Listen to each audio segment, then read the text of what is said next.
નમસ્કાર વિદ્યાર્થી મિત્રો, આજના ગણિતના સેશનની અંદર આપણી આસપાસના દ્રવ્યોમાં આજે હું પરાગ રાવલ આપ સૌનું સ્વાગત કરું છું. મિત્રો, આપણે આગળના સેશનની અંદર દ્રવ્યની અવસ્થાઓ જોઈ.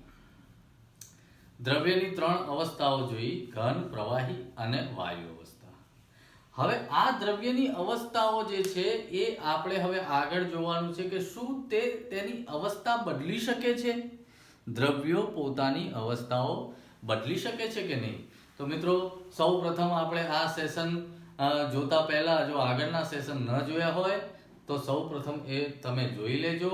અને તમે જો તમારી પાસે વિડીયો ન આવ્યો હોય તો આપણી ચેનલને સબસ્ક્રાઇબ કરીને એની બાજુમાં બેલ આઇકન પ્રેસ કરીને તમે એ જોઈ શકો છો અને આવનાર સેશન પણ તમને નોટિફિકેશન એનું મળી રહે. મિત્રો, તો આપણી ચેનલને સબસ્ક્રાઇબ કરો જેથી આગળના સેશન નિયમિત તમને મળે.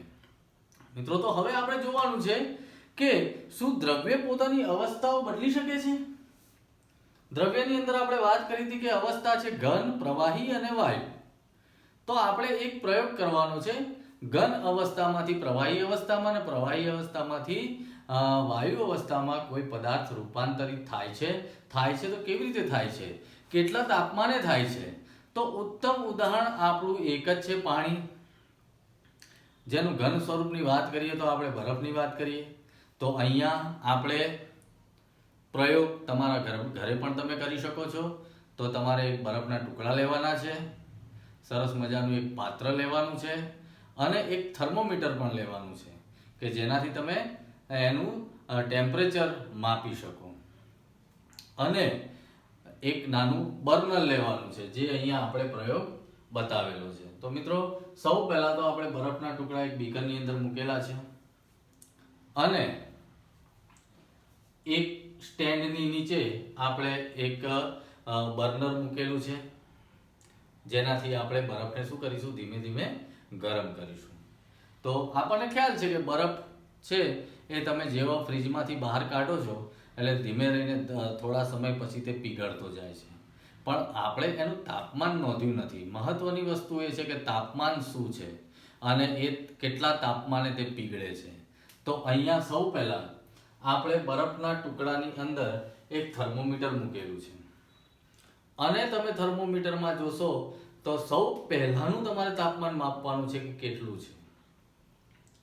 ત્યારબાદ આપણે બર્નરને જ્યારે ચાલુ કરીશું તો બર્નરની અંદર જ્યારે ગરમી ઉત્પન્ન થશે ત્યારે બરફ જે છે એ ગરમ થશે અને બરફ ગરમ થવાથી એ પ્રવાહી સ્વરૂપમાં એટલે કે પાણી સ્વરૂપમાં રૂપાંતરિત થશે.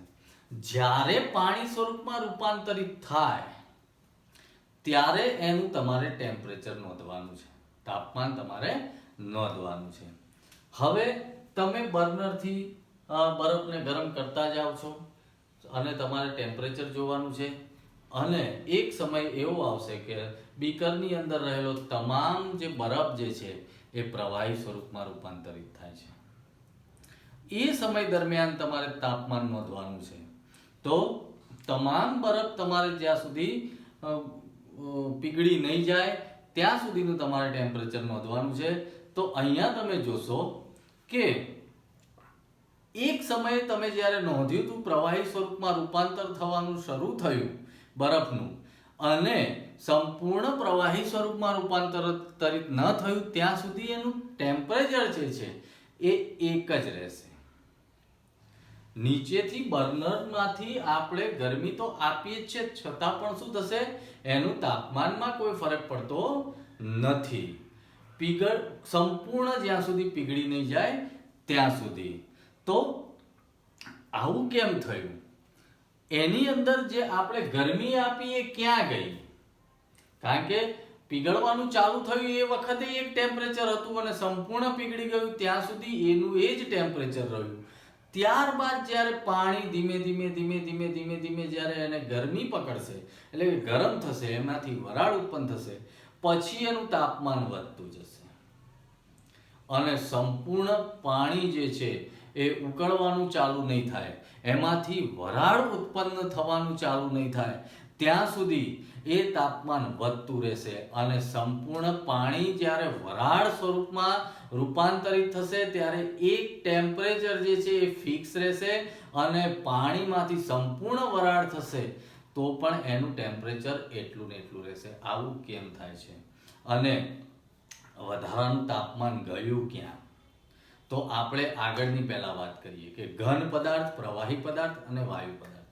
ઘન પદાર્થ જે છે એની અંદર કણોની અંદર બિલકુલ નહિવત જગ્યા છે. આપણે વાત કરી હતી જેની અંદર કણો જે છે હલનચલન કરી શકતા નથી અથવા તો નહિવત પ્રમાણમાં કણોનું હલનચલન થાય છે. પણ જ્યારે એને ગરમી આપવામાં આવે છે ત્યારે એ કણો વચ્ચે જગ્યા વધતી જાય છે. ગરમી આપવામાં આવે ત્યારે શું થાય છે? કણો વચ્ચે જે દ્રવ્ય વચ્ચે જે છે એ જગ્યા વધતી જાય છે અને વધતી જવાથી એ વિસ્તૃત પામે છે એટલે ઘનમાંથી તે પ્રવાહી સ્વરૂપમાં રૂપાંતરિત થાય છે. એક સમયે સંપૂર્ણ ઘન પદાર્થ પ્રવાહી સ્વરૂપમાં આવે છે અને એ તાપમાન મેં તમને કીધું અચળ રહે છે. તો એ તાપમાન જે છે એ ઘન પદાર્થનું ગલન બિંદુ છે.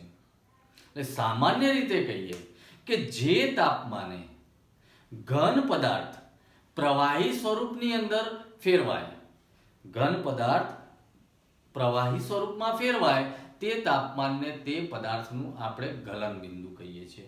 વ્યવસ્થિત રીતે જોવા જઈએ તો જે તાપમાને વાતાવરણીય દબાણ હેઠળ ઘન પદાર્થ પ્રવાહી સ્વરૂપમાં રૂપાંતરિત થાય તે ઘન પદાર્થનું ગલન બિંદુ છે. હવે તમને ખબર છે કે ઘન પદાર્થનું ગલન બિંદુ 0 ડિગ્રી સેલ્સિયસ છે. 0 ડિગ્રી સેલ્સિયસ જેને આપણે કેલ્વિનની અંદર 273.16 કેલ્વિન તાપમાન કહીએ છીએ. તાપમાનનો એકમ છે ડિગ્રી સેલ્સિયસ, એનાથી નાનો એકમ છે કેલ્વિન. હવે આપણે બીજી પણ વાત કરીએ કે બરફ પીગળવાનું ચાલુ થયું ત્યારે 273.16 એટલે કે 273 કેલ્વિન એટલે કે 0 ડિગ્રી સેલ્સિયસ તમે નોંધ્યું. સંપૂર્ણ બરફ જે છે ઘનમાંથી પ્રવાહી સ્વરૂપમાં જ્યાં સુધી ના ફેરવાયો ત્યાં સુધી તાપમાન તમારું અચળ રહે છે 0 ડિગ્રી સેલ્સિયસ. મીન્સ કે અહીંયા ઉષ્મા આપી છે છતાં એ ઉષ્મા ગઈ ક્યાં? તો એ સંપૂર્ણ ઉષ્મા જે જાય છે એને એની ગલન ગુપ્ત ઉષ્મા કહેવામાં આવે છે. તો ગલન ગુપ્ત ઉષ્મા એટલે શું? તો કે પદાર્થના ગલન બિંદુ જેટલા તાપમાને અને 1 વાતાવરણ દબાણે 1 કિલોગ્રામ ઘન પદાર્થને પ્રવાહી અવસ્થામાં રૂપાંતરિત કરવા માટે જરૂરી ઊર્જા જે આપવી પડે છે એને આપણે ગલન ગુપ્ત ઉષ્મા કહીએ છીએ. એટલે કહેવાનો મતલબ શું છે કે જે આપણે વાત કરી કે ઘન પદાર્થના અણુઓ જે છે એટલે કે દ્રવ્યો જે છે એ બિલકુલ એની વચ્ચે નહિવત જગ્યા છે. જ્યાં સુધી એ સંપૂર્ણ પ્રવાહી સ્વરૂપની અંદર એટલે કે વિસ્તૃત સ્વરૂપની અંદર રૂપાંતરિત નહીં થાય ત્યાં સુધી એ ઉષ્મા મળતી એને ઉષ્મા એ લેતું જ જશે. પણ એ ઉષ્મા જે છે આપણને દેખાતી નથી એટલે એને ગુપ્ત ઉષ્મા કહીએ છીએ. ખ્યાલ આવે છે? હવે આગળ વાત કરીએ કે ભાઈ પ્રવાહી સ્વરૂપની અંદર તો રૂપાંતરિત થઈ ગયું અને સતત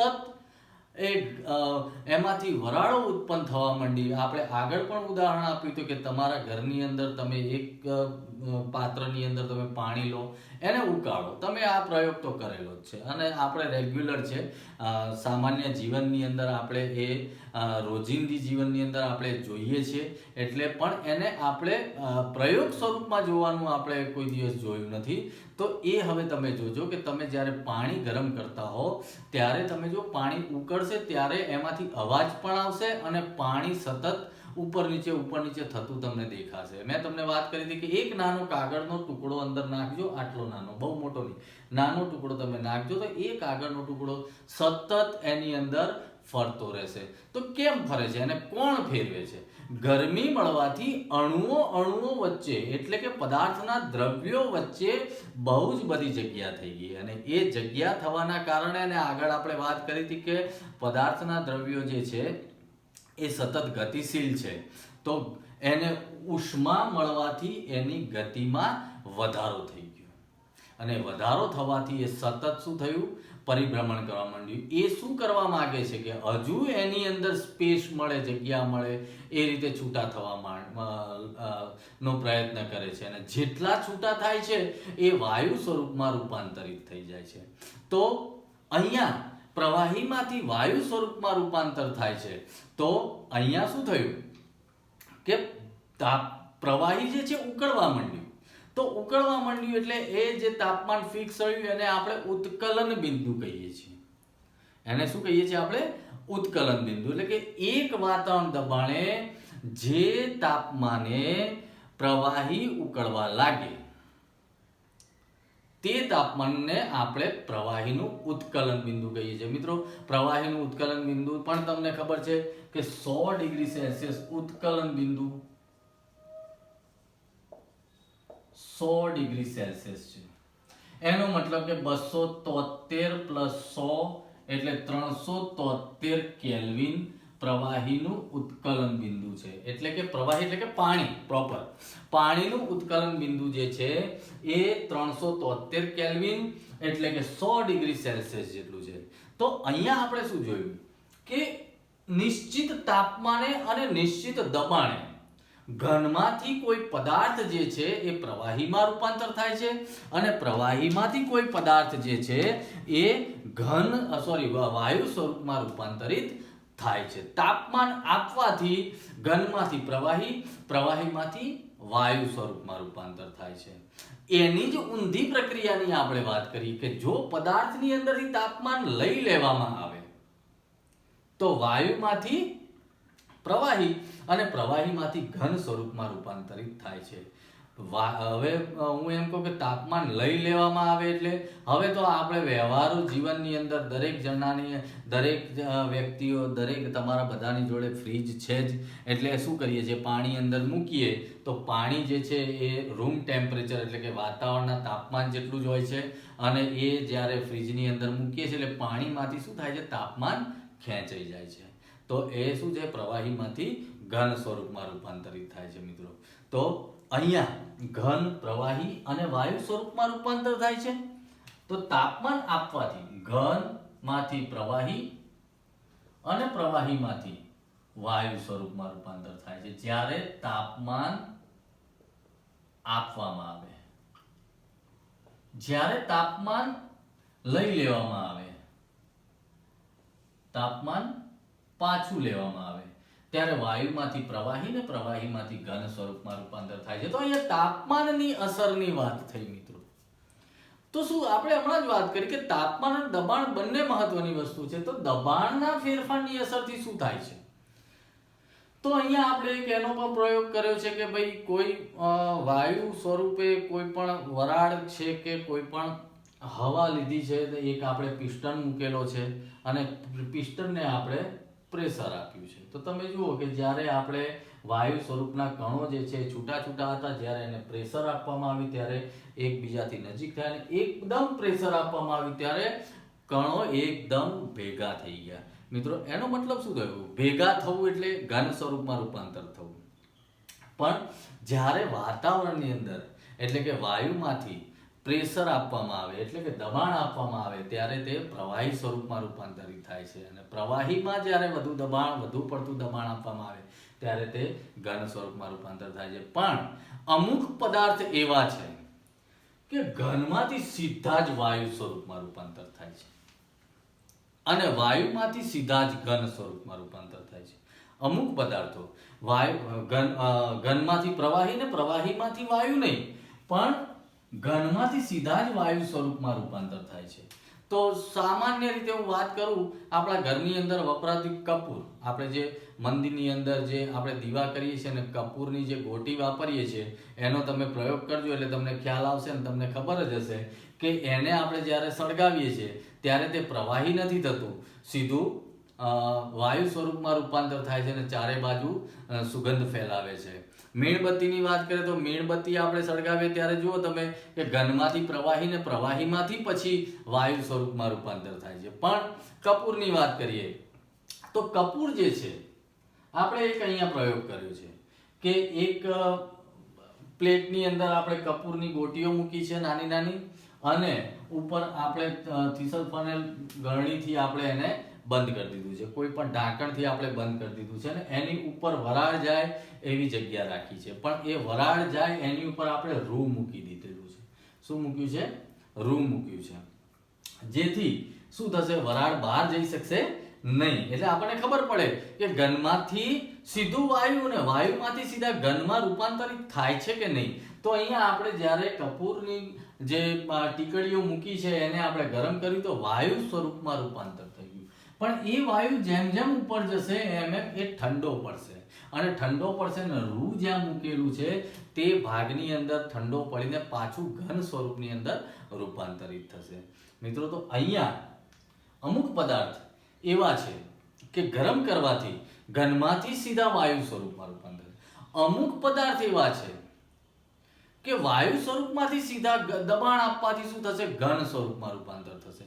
દાખલા તરીકે તમે કદાચ નામ તો સાંભળ્યું જ છે, સૂકો બરફ. આપણો જે બરફ નહીં, સૂકો બરફ જે કાર્બન ડાયોક્સાઇડનો બનેલો છે, તો કાર્બન ડાયોક્સાઇડને જ્યારે અતિ દબાણ આપવામાં આવે, પ્રેશરથી જ્યારે ભરવામાં આવે ત્યારે એ બરફ સ્વરૂપ ધારણ કરી લે છે. તો અહીંયા દબાણથી આપણે જોયું કે બરફ સ્વરૂપ ધારણ કરી લે છે. બીજું ઉદાહરણ તમને આપું કે આપણા ઘરની અંદર એલપીજી આપણે વાપરીએ છીએ, લિક્વિફાઈડ પેટ્રોલિયમ ગેસ, જે ઘરની અંદર આપણી બોટલ છે. તમે જુઓ, એની અંદર તમે જ્યારે ચાલુ કરો છો ત્યારે વાયુ સ્વરૂપ છે, જ્યારે તમે બોટલને જ્યારે હલાવશો ત્યારે તે પ્રવાહી સ્વરૂપ છે, પણ અતિશય પ્રેશરથી જ્યારે એ વાયુ બહાર જો કાઢવામાં આવે તો બરફ થઈ જાય છે.